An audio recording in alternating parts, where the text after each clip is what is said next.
High বন্ধুরা, তোমাদেরকে যেটা বলেছিলাম যে আমরা চলে এসেছি আমাদের আরেকটা জমিতে, যেখানে আমাদের ধানের গাদা দেওয়া আছে এবং এটা কালকে আমরা এখানে ধানটা ঝাড়া হবে।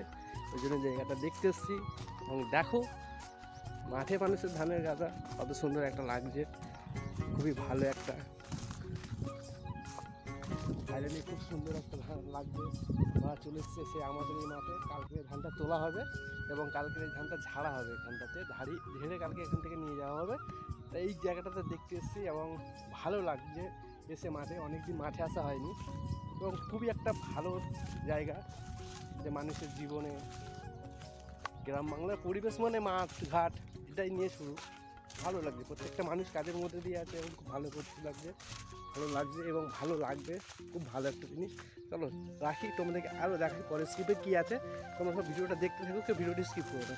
চলো রাখলাম।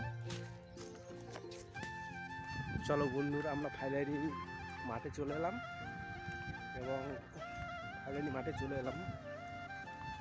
মাঠে প্রত্যেকটা মানুষজন কাজ করছে, প্রত্যেকটা মানুষের জীবিকা নির্ভরশীল কাজের উপরে।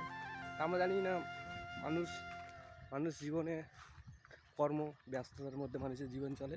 প্রত্যেকটা মানুষের কর্মজীবন ব্যস্ততা করতে হয়, কর্ম না করলে কিছু হয় না। পরিশ্রম তো প্রত্যেকটা মানুষকে করতে হয় এবং অসাধারণ একটা দিক মানুষের, যে মানুষের পরিশ্রমের সাথে সাথে মানুষের শরীরটাও ঠিক থাকে।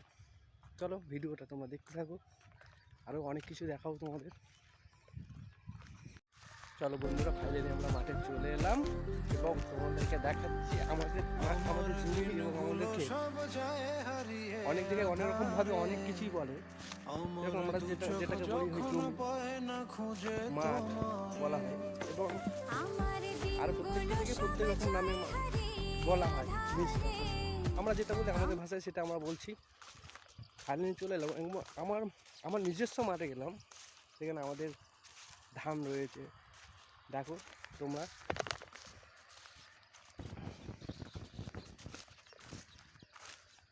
এখন ধানটা তোলা হয়নি, কালকে ট্রাক্টর লাগবে, ট্রাক্টরে ট্রলি করে ধানটা বইবো আমরা।